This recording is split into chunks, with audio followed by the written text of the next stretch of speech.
Canica Radio presenta Amena Charla. Los temas y los personajes que hacen historia están aquí. Bienvenidos a otra Amena Charla con Rodrigo Ariza. Un cordial saludo a todos los seguidores de Canica Radio en los 5 continentes.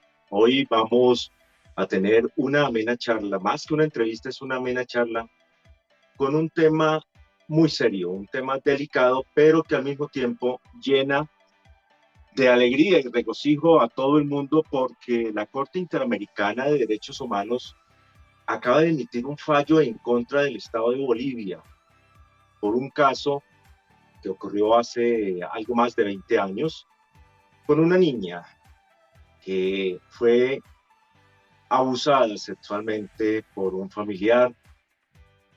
Las familias de esta niña nunca creyeron la historia, pero ella no se dio por vencida. Pasaron los años y lo más grande de esta historia es que ella se educó.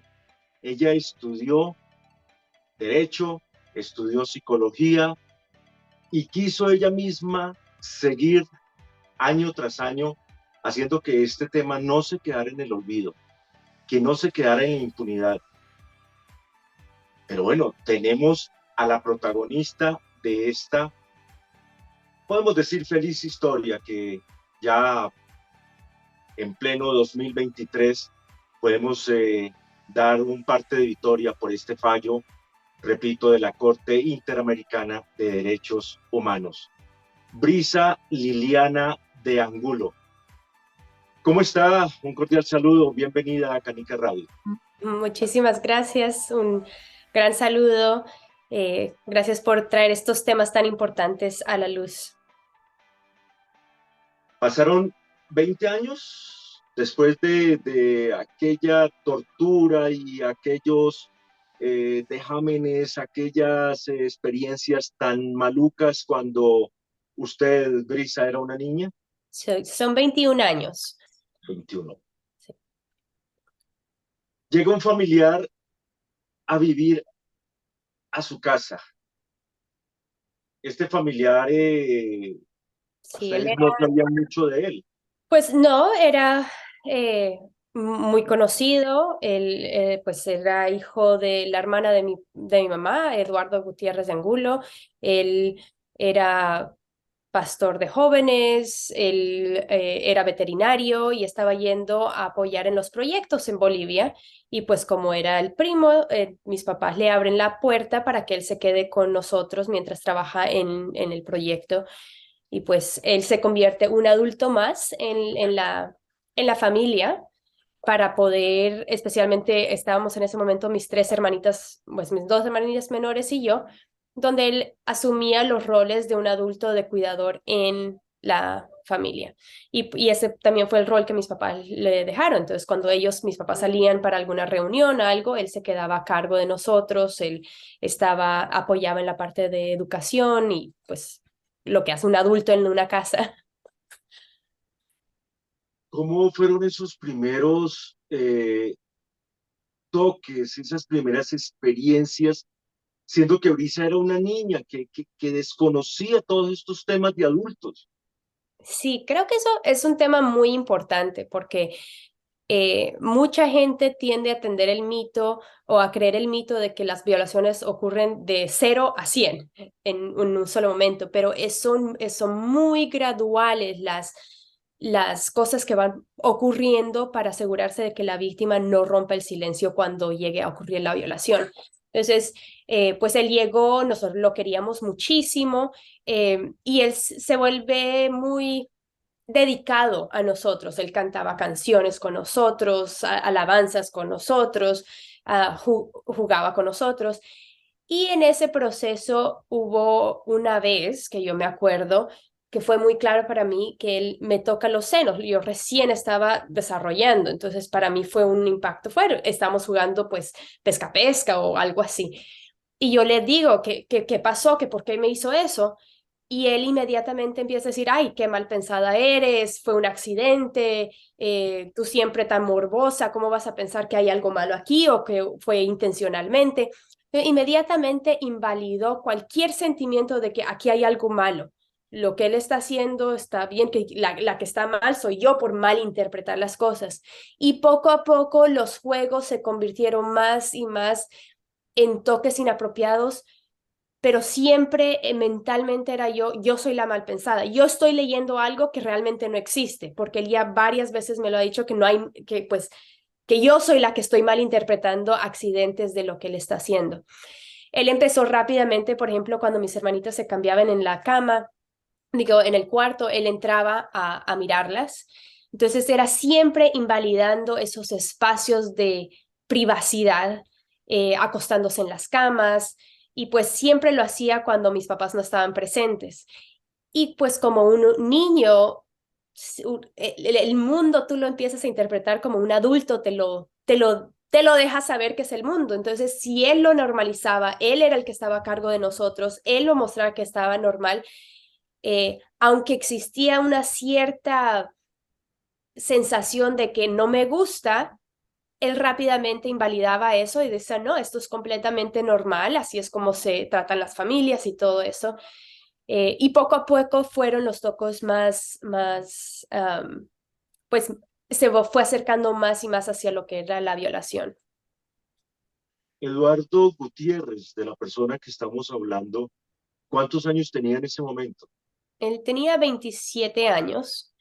Él se hace pasar por Lalo Leví. Él ahorita pues trabaja en la parte de liderazgo en una de las iglesias más grandes en Bogotá, en el lugar de su presencia donde eh, tiene acceso a niños, niñas y adolescentes. Él continúa siendo un prófugo de la justicia, eh, y continúa usando los temas religiosos muy, muy manipulativamente para bajar toda la guardia de los papás, de las niñas, de los adolescentes, para hacerse ver él como que es una persona segura y una persona que no te va a hacer daño.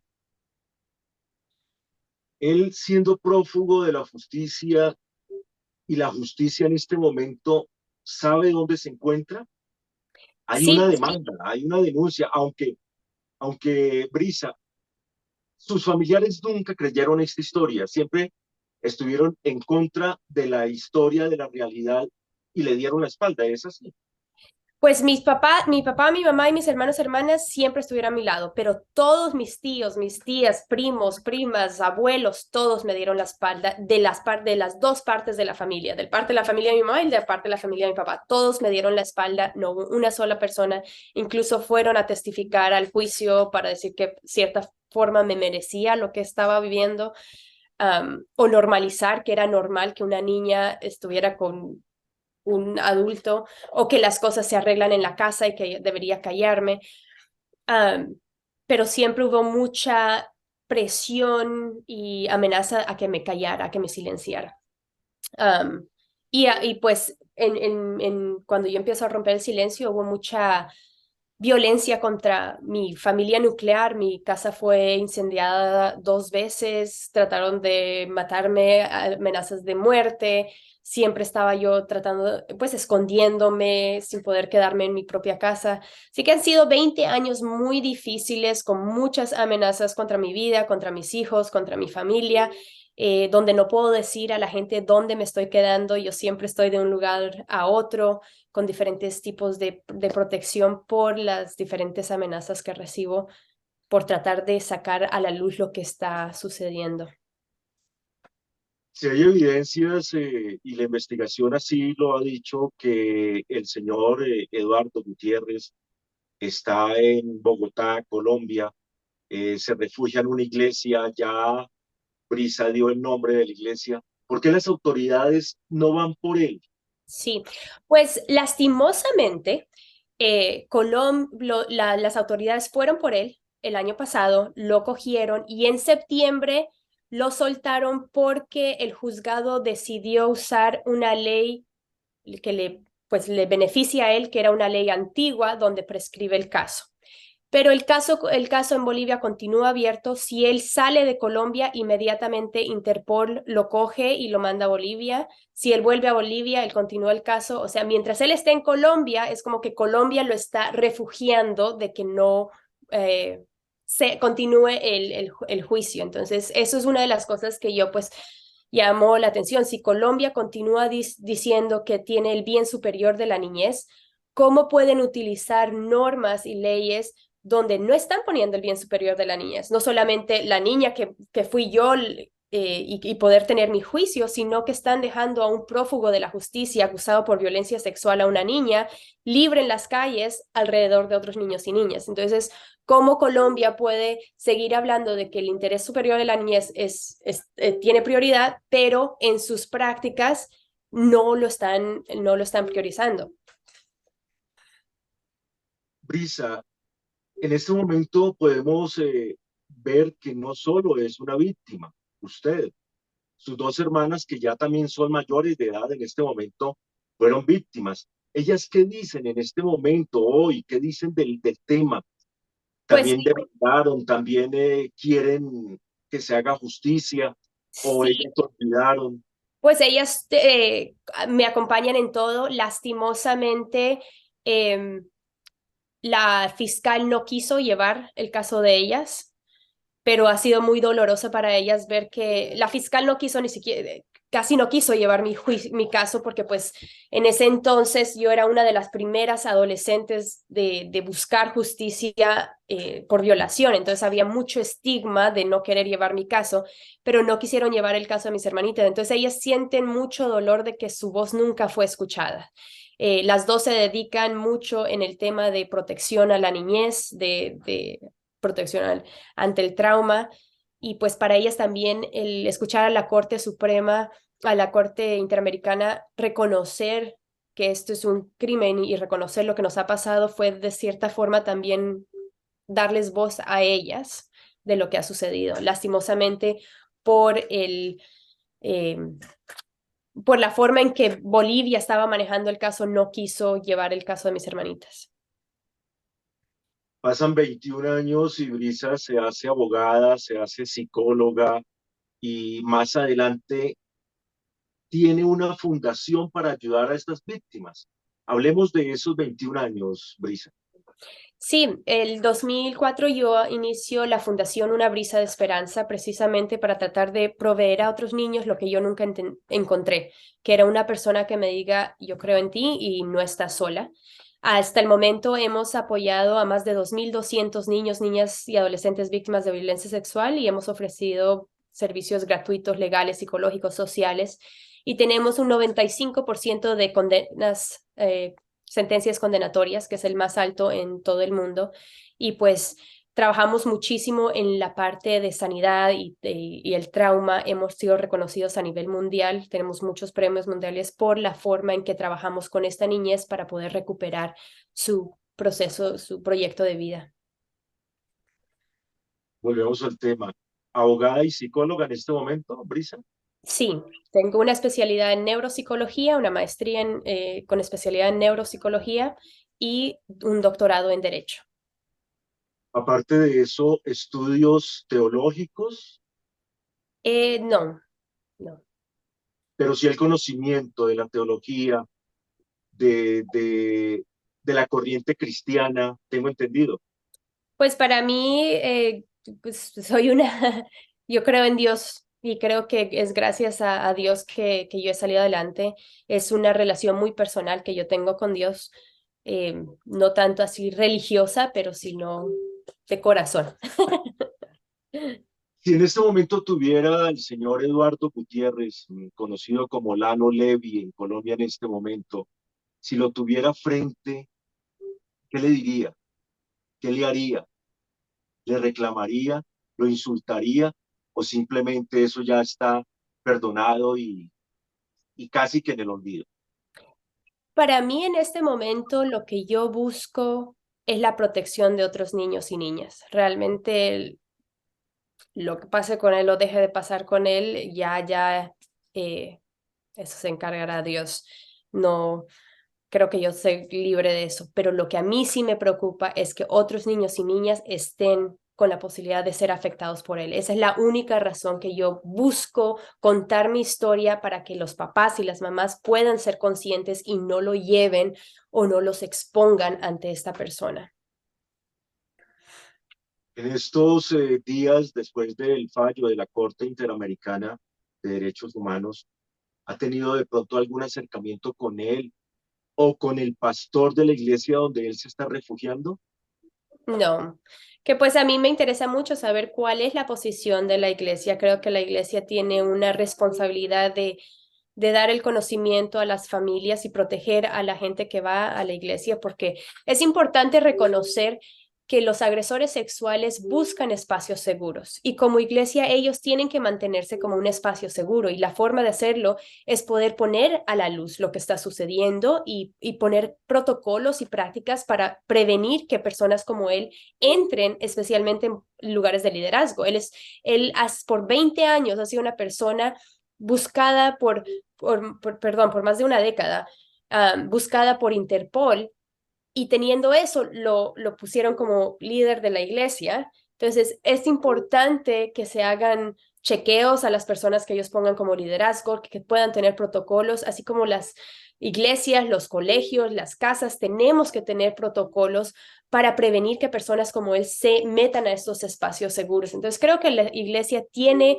la posibilidad de proteger a su congregación siempre y cuando salga a la luz la verdad y no sigan encubriendo lo que está pasando. Brisa Liliana de Angulo pasa de ser víctima ahora a ser una líder para que muchos niños no caigan en las garras de personas depravadas, de violadores. Pero también tengamos en cuenta de que Brisa es en este momento una mamá. ¿Qué consejo le da a las madres y a los padres de esas criaturas que en determinado momento tienen que quedarse al cuidado de un familiar o de un desconocido? Creo que una de las cosas más importantes es traer el tema y que todos los niños, niñas conozcan del tema. Así como hablamos, esto es violencia física, esto es violencia psicológica, esto es violencia sexual y que sea un tema común. Por ejemplo, cuando un niño le pega al otro niño, decir, mira, ¿qué tipo de violencia usamos? ¿Se acuerdan los diferentes tipos de violencia? Tú acabas de usar violencia física, eso lastima cuando tú usas tu cuerpo para lastimar a otra persona. Hay otros tipos de violencia y entonces se vuelve un tema común de saber estos son los tipos de violencia. ¿Y qué haces tú si recibes o piensas que hay violencia sexual o violencia física o violencia verbal? Me cuentas a la mamá o me cuentas a la tía. Tenemos 5 personas que tú puedes contar estas cosas. Entonces creo que cuando un niño o niña se da cuenta que cualquier persona puede ejercer ese tipo de violencia, como cualquier tipo de violencia, y que el rol de ellos es poder contar y pedir ayuda, ayuda mucho a que pueda ser una conversación fácil.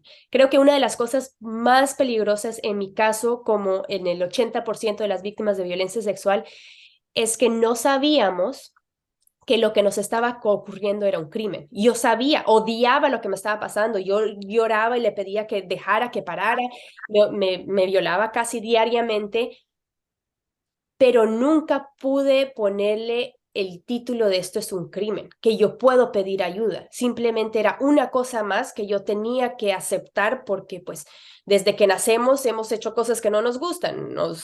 Tenemos que ir a la cama cuando no tengo ganas, tengo que vestirme cuando no quiero vestirme o tengo que ir al colegio cuando no quiero ir al colegio. Siempre hemos hecho cosas que no nos gustan.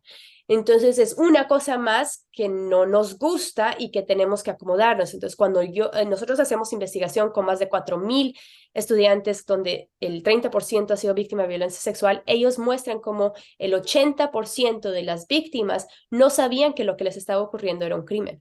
Entonces esta parte es muy importante para los gobiernos, la parte de educación, decir cuáles son violencia sexual y dónde puedes pedir tu ayuda, porque hay muchísimos niños y niñas que están viviendo violencia sexual que no saben que es un crimen y que pueden pedir ayuda.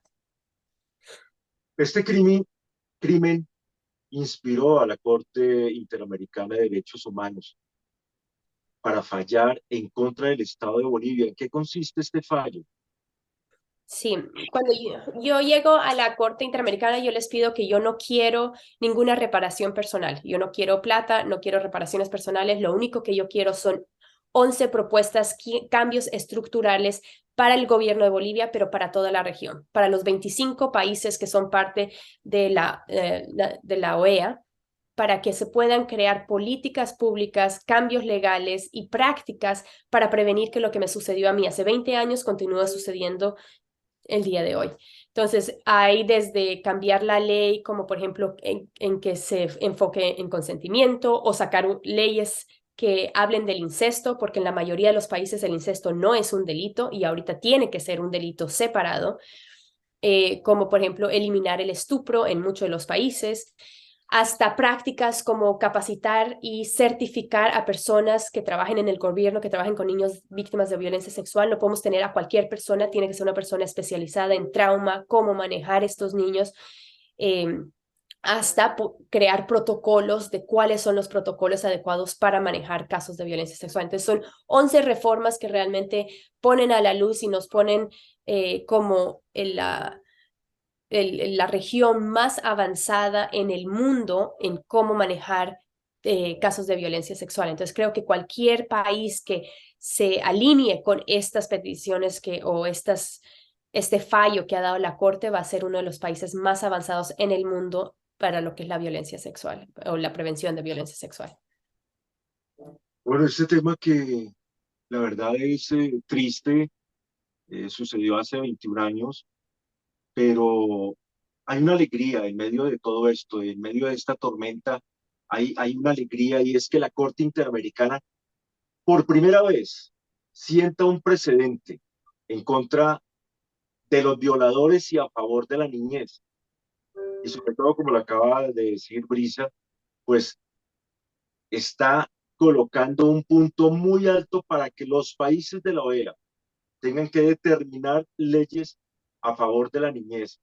Sobre todo que la mayoría, en un gran porcentaje de las violaciones, siempre son un familiar el que está ahí. Esta parte, ¿cómo se puede documentar los padres de familia con base en su caso, Brisa? Pues documentar, conocer el fallo o... Conocer el fallo, conocer todo lo que tuvo que hacer Brisa en estos 21 años para lograr que la Corte emitiera este fallo a Creo favor de la niñez. Creo que tomaría muchísimo tiempo realmente saber todo lo que me ha tocado pasar. Creo que nadie entiende la cantidad de lágrimas y miedos que he tenido que pelear. Eh, pero creo que ahorita hemos llegado a un paso donde hemos avanzado muchísimo. El fallo es público, se puede ver en la Corte Interamericana y lo importante es unirnos con activistas, con organizaciones de la sociedad civil para ir poniendo presión a los gobiernos a hacer estos cambios. Eh, creo que hay una esperanza, una luz de esperanza para mí, el ver de que esta es una nueva etapa. Ya tenemos a alguien que ha dicho, estos son los estándares y de ahora en adelante todas las acciones tienen que ser en base a estos estándares. No podemos seguir cometiendo las barbaridades que hemos estado cometiendo con nuestros niños y nuestras niñas. Solamente han pasado 48 y 72 horas después del fallo de la Corte Interamericana. ¿Qué continúa haciendo por el mundo Brisa, llevando ese mensaje, como lo acaba de decir, a los activistas? Pero ¿qué se pretende con todo esto?